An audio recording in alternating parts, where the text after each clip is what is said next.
Today in this video I give you full details about how to install Flask, which is web framework for Python. First of all, here I download Python 3 from https://www.python.org site. After that, in command prompt type Python version to check Python install.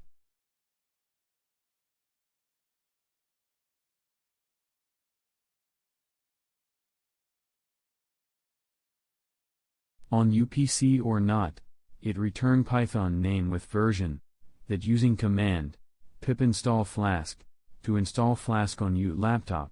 After that, check using, pip list. You can see Jinja template is also there with Flask.